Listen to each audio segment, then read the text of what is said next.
नमस्कार। आज मैं आपको सुना रही हूँ भारत पाकिस्तान के विभाजन के समय के दर्द को दर्शाती एक मार्मिक कहानी सिक्का बदल गया, जिसे लिखा है कृष्णा सोपती जी ने। तो आइए शुरू करते हैं। खद्दर की चादर ओढ़े, हाथ में माला लिए शाहनी जब दरिया के किनारे पहुंची तो पाँव फट रही थी। दूर दूर आसमान के पर्दे पर लालिमा फैलती जा रही थी। शाहनी ने कपड़े उतारकर एक ओर रखे और श्री राम करती पानी में हो ली। अंजलि भरकर सूर्य देवता को नमस्कार किया, अपनी उनींदी आंखों पर छींटे दिए और पानी से लिपट गई। चनाब का पानी आज भी पहले सा ही सर्द था। लहरें लहरों को चूम रही थी। वह दूर कश्मीर की पहाड़ियों से बर्फ पिघल रही थी। उछल उछल कर आती पानी की भंवरों से टकराकर कगारें गिर रहे थे। लेकिन दूर दूर तक बिछी रेत आज ना जाने क्यों खामोश लगती थी। शाहनी ने कपड़े पहने इधर उधर देखा, कहीं किसी की परछाई तक न थी, पर नीचे रेत में अगणित पांव के निशान थे। वह कुछ सहम सी उठी। आज इस प्रभात की मीठी नीरवता में न जाने क्यों कुछ भयावह सा लग रहा है। वह पिछले 50 वर्षों से यहाँ नहाती आ रही है। कितना लंबा अरसा है। शाहनी सोचती है, एक दिन इसी दुनिया के किनारे वह दुल्हन बनकर उतरी थी, और आज शाहजी नहीं, उसका वह पढ़ा लिखा लड़का नहीं, आज वह अकेली है। शाहजी की लंबी चौड़ी हवेली में अकेली है। पर नहीं, यह क्या सोच रही है वह सवेरे सवेरे? अभी भी दुनियादारी से मन नहीं फिरा उसका। शाहनी ने लंबी सांस ली और श्री राम करती बाजरे के खेतों से होती हुई घर की राह ली। कहीं कहीं लिपे पुते आंगनों पर से धुआं उठ रहा था। टन टन बैलों की घंटियां बज उठती हैं। फिर भी कुछ बंधा बंधा सा लग रहा है। जम्मी वाला कुआं भी आज नहीं चल रहा। ये शाहजी की ही असामियां हैं। शाहनी ने नज़र उठाई, यह मीलों फैले खेत अपने ही हैं। भरी भराई नई फसल को देखकर शाहनी किसी अपनत्व के मुंह में भीग गई। यह सब शाहजी की बरकतें हैं। दूर दूर गांव तक फैली हुई ज़मीनें, ज़मीनों में कुएं, सब अपने हैं। साल में 3 फसल, ज़मीन तो सोना उगलती है। शाहनी कुएं की ओर बढ़ी, आवाज़ दी, शेरे शेरे, हसैना हसैना। शेरा शाहनी का स्वर पहचानता है। वह ना पहचानेगा? अपनी माँ जैना के मरने के बाद वह शाहनी के पास ही तो पलकर बड़ा हुआ। उसने पास रखा गंडासा शटाले के ढेर में नीचे सरका दिया। हाथ में हुक्का पकड़कर बोला, ए हसैना, सैना। शाहनी की आवाज़ उसे कैसे हिला गई है। अभी तो वो सोच रहा था कि शाहनी की ऊंची हवेली की अंधेरी कोठरी में पड़ी सोने चांदी की संदूकचियां उठाकर, कि तभी शेरा गुस्से से भर गया। किस पर निकाले अपना क्रोध? शाहनी पर। चीख कर बोला, ए मर गई, अब तेनू मौत दे। हसैना आटे वाली कनाली एक और रख जल्दी जल्दी बाहर निकल आई। आइयाँ, क्यों छां वेले तड़पना है? अब तक शाहनी नज़दीक पहुंच चुकी थी। शेरे की तेजी सुन चुकी थी। प्यार से बोली, हसैना, ये वक्त लड़ने का है। वह पागल है, तू ही जिगरा कर लिया कर। जिगरा? हसैना ने मान भरे स्वर से कहा। शाहनी, लड़का आखिर लड़का ही है। कभी शेरे से भी पूछा है कि मुंह अंधेरे क्यों गालियां बरसाई हैं इसने? शाहनी ने लाड से हसैना के पीठ पर हाथ फेरा, हंसकर बोली, पगली, मुझे तो लड़के से बहू प्यारी है। शेरे? हाँ शाहनी, मालूम होता है रात को कल्लूवाल के लोग आए हैं यहाँ, शाहनी ने गंभीर स्वर में कहा। शेरे ने जरा रुककर घबराकर कहा, नहीं शाहनी। शेरे के उत्तर को अनसुनी कर शाहनी जरा चिंतित स्वर में बोली, जो कुछ हो रहा है अच्छा नहीं शेरे। आज शाहजी होते तो शायद कुछ बीच बचाव करते, पर। शाहनी कहते कहते रुक गई। आज क्या हो रहा है? शाहनी को लगा जैसे जी भर भर आ रहा है।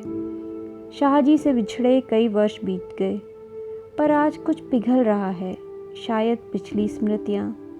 आंसुओं को रोकने के प्रयत्न में उसने हसैना की ओर देखा और हल्के से हंस पड़ी। और शेरा सोच रहा है, क्या कह रही है शाहनी आज शाहनी क्या कोई कुछ नहीं कर सकता, यह होके रहेगा। क्यों न हो।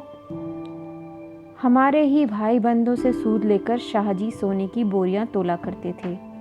प्रतिहिंसा की आग शेरे की आंखों में उतर आई, गंडासे की याद हो आई।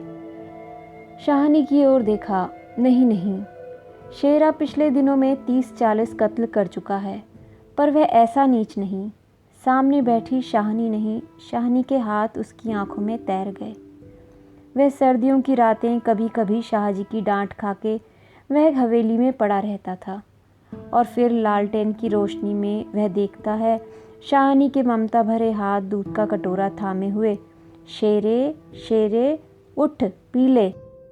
शेरे ने शाहनी के झुर्रियाँ पड़े मुख की ओर देखा तो शाहनी धीरे से मुस्कुरा दी। शेरा विचलित हो गया, आखिर शाहनी ने क्या बिगाड़ा है हमारा। शाहजी की बात शाहजी के साथ गई, वह शाहनी को जरूर बचाएगा, लेकिन कल रात वाला मशवरा, वह कैसे मान गया फिरोज की बात। सब कुछ ठीक हो जाएगा, सामान बांट लिया जाएगा। शाहनी चलो तुम्हें घर छोड़ाऊं। शाहनी उठ खड़ी हुई, किसी गहरी सोच में चलती हुई शाहनी के पीछे पीछे मजबूत कदम उठाता शेरा चल रहा है। शंकित सा इधर उधर देखता जा रहा है, अपने साथियों की बातें उसके कानों में गूंज रही हैं। पर क्या होगा शाहनी को मारकर। शाहनी, हाँ शेरे। शेरा चाहता है कि सिर पे आने वाले खतरे की बात कुछ तो शाहनी को बता दे, मगर वह कैसे कहे। शाहनी ने सिर ऊंचा किया, आसमान धुएं से भर गया था। शेरा जानता था ये आग है, जबलपुर में आज आग लगानी थी, लग गई। शाहनी कुछ ना कह सकी, उसके नाते रिश्ते सब वही हैं। हवेली आ गई। शाहनी ने शून्य मन से डोहड़ी पर कदम रखा। शेरा कब का लौट गया उसे कुछ पता नहीं। दुर्बल सी देह और अकेली, बिना किसी सहारे के। न जाने कब तक वहीं पड़ी रही शाहनी। दोपहर आई और चली गई। हवेली खुली पड़ी है। आज शाहनी नहीं उठ पा रही, जैसे उसका अधिकार आज स्वयं से छूट रहा है। शाहजी के घर की मालकिन, लेकिन नहीं, आज ये मोह नहीं हट रहा। मानो पत्थर हो गई हो, पड़े पड़े सांझ हो गई, पर उठने की बात फिर भी नहीं सोच पा रही। अचानक रसूली की आवाज़ सुनकर चौंक उठी। शाहनी उठो, ट्रकें आती हैं लेने। ट्रकें? शाहनी इसके सिवा और कुछ न कह सकी। हाथों ने एक दूसरे को थाम लिया। बात की बात में खबर गांव में फैल गई। बीबी ने अपने विकृत कंठ से कहा, शाहनी, आज तक कभी ऐसा न हुआ, न कभी सुना। गजब हो गया, अंधेर पड़ गया। शाहनी मूर्तिवत वहीं खड़ी रही। नवाब बीबी ने स्नेह सनी उदासी में कहा, शाहनी, हमने तो कभी सोचा न था। शाहनी क्या कहे, उसी ने ऐसा सोचा था। नीचे से पटवारी बेगू और जेलदार की बातचीत सुनाई दी। शाहनी समझी कि वक्त आन पहुंचा। मशीन की तरह नीचे उतरी, पर ड्योढ़ी न लांघ सकी। किसी गहरी, बहुत गहरी आवाज़ से पूछा, कौन है वहाँ? कौन नहीं है आज वहाँ? सारा गांव है, जो उसके इशारे पर नाचता था कभी। उसकी आसामियाँ हैं, जिन्हें उसने अपने नाते रिश्तेदारों से कभी कम न समझा। लेकिन आज उसका कोई नहीं। आज वह अकेली है। यह भीड़ की भीड़, उसमें कुल्लूवाल के जाट। वह क्या सुबह ही न समझ गई थी? बेगू पटवारी और मसीत के मुल्ला इस्माइल ने न जाने क्या सोचा, शाहनी के निकट आ खड़े हुए। बेगू आज शाहनी की ओर देख नहीं पा रहा। धीरे से गला साफ करते हुए कहा, शाहनी, रब नू ऐही मंजूर सी। शाहनी के कदम डोल गए, चक्कर आया और दीवार से जा लगी। इसी दिन के लिए छोड़ गए थे शाहजी उसे। बेजान सी शाहनी की ओर देखकर बेगू सोच रहा है, क्या गुजर रही है शाहनी पर। मगर क्या हो सकता है, सिक्का बदल गया है। शाहनी का घर से निकलना छोटी सी बात नहीं। गांव का गांव खड़ा है, हवेली के दरवाजे से लेकर उस दायरे तक जिसे शाहजी ने अपने पुत्र की शादी में बनवाया था। तब से लेकर आज तक सब फैसले, सब मशवरे यहीं होते रहे हैं। इस बड़ी हवेली को लूट लेने की बात भी यहीं सोची गई थी। यह नहीं कि शाहनी कुछ न जानती हो, वह जानकर भी अनजान बनी रही। उसने कभी बैर नहीं जाना, किसी का बुरा नहीं किया। लेकिन बूढ़ी शाहनी यह नहीं जानती थी कि सिक्का बदल गया है। देर हो रही थी। थानेदार दाऊद खां जरा अकड़ कर आगे आया और ड्योढ़ी पर खड़ा जड़ निर्जीव छाया को देखकर ठिठक गया। वही शाहनी है जिसके शाहजी उसके लिए दरिया के किनारे खेमे लगवा दिया करते थे। यह तो वही शाहनी है जिसने उसके मंगेतर को सोने के कान फूल दिए थे मुंह दिखाई में। अभी उस दिन जब वे लीक के सिलसिले में आया था तो उसने उद्दंडता से कहा था, शाहनी भोगोवाल मस्जिद बनेगी, 300 रुपया देना पड़ेगा। शाहनी ने अपने उसी सरल स्वभाव से 300 रुपये दे दिए थे। और आज शाहनी ड्योढ़ी के निकट जाकर बोला, देर हो रही है शाहनी, कुछ साथ रखना है तो रख लो। कुछ साथ बांध लिया है? सोना चांदी? शाहनी अस्फुट स्वर में बोली, सोना चांदी? जरा ठहर कर सादगी से कहा, सोना चांदी बच्चा वह सब तो तुम लोगों के लिए है, मेरा सोना तो एक एक ज़मीन में छिपा है। दाऊद खां लज्जित सा हो गया। शाहनी तुम अकेली हो, अपने पास कुछ ले लेना ज़रूरी है, कुछ नकदी ही रख लो, वक्त का कुछ पता नहीं। वक्त? शाहनी अपनी गीली आंखों से हंस पड़ी। दाऊद खां, इससे अच्छा वक्त देखने के लिए क्या मैं जिंदा रहूंगी? किसी गहरी वेदना और तिरस्कार से कह दिया शाहनी ने। दाऊद खां निरुत्तर है। साहस कर बोला, शाहनी कुछ नकदी ज़रूरी है। नहीं बच्चा, मुझे इस घर से। शाहनी का गला रुंध गया। नकदी प्यारी नहीं, यहाँ की नकदी यहीं रहेगी। शेरा आन खड़ा गुजरा कि हो न हो कुछ मार रहा है शाहनी को। खां साहब, देर हो रही है। शाहनी चौंक पड़ी। देर? मेरे घर में मुझे देर? आंसुओं के भंवर में न जाने कहाँ से विद्रोह उमड़ पड़ा। मैं पुरखों से इस बड़े घर की रानी और मेरे अन्न में पले हुए। नहीं, यह सब ठीक नहीं। ठीक है, देर हो रही है, पर नहीं, शाहनी रो रो कर नहीं, शान से निकलेगी इस पुरखों के घर से। मान से लांघेगी यह देहरी जिस पर वह एक दिन रानी बनकर आ खड़ी हुई थी। अपने लड़खड़ाते कदमों को संभालकर शाहनी ने दुपट्टे से आंखें पोंछी और ड्योढ़ी से बाहर हो गई। बड़ी बूढ़ियां रो पड़ी। किसकी तुलना हो सकती थी इसके साथ? खुदा ने सब कुछ दिया था, मगर दिन बदले, वक्त बदले। शाहनी ने दुपट्टे से सिर ढांपकर अपनी धुंधली आंखों से हवेली को अंतिम बार देखा। शाहजी के मरने के बाद भी जिस कुल की अमानत को उसने सहेज कर रखा था, आज वह उसे धोखा दे गई।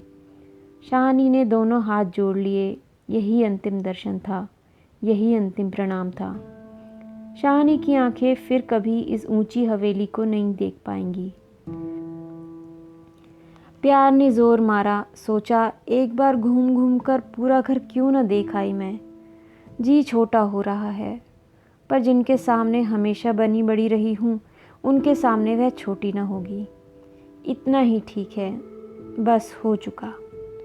सिर झुकाया। ड्योढ़ी के आगे कुलवधू की आंखों से निकलकर कुछ बूंदें छू पड़ी। शाहनी चल दी। ऊंचा सा भवन पीछे खड़ा रह गया। दाऊद खां, शेरा, पटवारी, जेलदार, छोटे बड़े, बच्चे, बूढ़े, मर्द, औरतें सब पीछे पीछे। ट्रकें अब तक भर चुकी थी। शाहनी अपने को खींच रही थी। गांव वालों के गलों में जैसे धुआं उठ रहा है। खूनी शेरे का दिल टूट रहा है। दाऊद खान ने आगे बढ़कर ट्रक का दरवाज़ा खोला। शाहनी बढ़ी। इस्माइल ने आगे बढ़कर भारी आवाज़ से कहा, शाहनी, कुछ कह जाओ। तुम्हारे मुंह से निकली आशीष झूठ नहीं हो सकती। और अपने साफे से आंखों का पानी पोंछ लिया। शाहनी ने उठती हुई हिचकी को रोककर रूंधे गले से कहा, रब तोहनू सलामत रखे बच्चा, खुशियां बक। वह छोटा सा जनसमूह रो दिया। ज़रा भी दिल में मैल नहीं शाहनी के, और हम शाहनी को नहीं रख सके। शेरे ने बढ़कर शाहनी के पैर छुए। शाहनी कोई कुछ नहीं कर सका। राज भी पलट गया। शाहनी ने कांपता हुआ हाथ शेरे के सिर पर रखा और रुक रुक कर कहा, तेनू भाग जागण चन्ना। दाऊद खान ने हाथ का संकेत दिया। कुछ बड़ी बूढ़ियां शाहनी के गले लगी और ट्रक चल पड़ी। अन्न जल उठ गया। वह हवेली, ऊंची बैठक, ऊंचा चौबारा, बड़ा पसार एक एक करके घूम रहे हैं शाहनी की आंखों में। पता नहीं ट्रक चल रहा है या वह स्वयं चल रही है। आंखें बरस रही हैं। दाऊद खान विचलित होकर देख रहा है इस बूढ़ी शाहनी को। कहाँ जाएगी अब वह? शाहनी, मन में मैल न लाना। कुछ कर सकते तो उठा न रखते। वक्त ही ऐसा है, राज पलट गया है, सिक्का बदल गया है। रात को शाहनी जब कैंप में पहुंचकर ज़मीन पर लेटी तो लेटे लेटे आहत मन से सोचा, राज पलट गया है। सिक्का क्या बदलेगा, वह तो मैं वहीं छोड़ आई। और शाहजी की शाहनी की आंखें और भी गीली हो गई। आसपास के हरे हरे खेतों से घिरे गांव में रात खून बरसा रही थी। शायद राज पलटा खा रहा था और सिक्का बदल रहा था। इतनी ही थी ये कहानी, सिक्का बदल गया। उम्मीद है आपको पसंद आई होगी। फिर मिलेंगे एक नए सफ़र में एक नई कहानी के साथ। नमस्कार।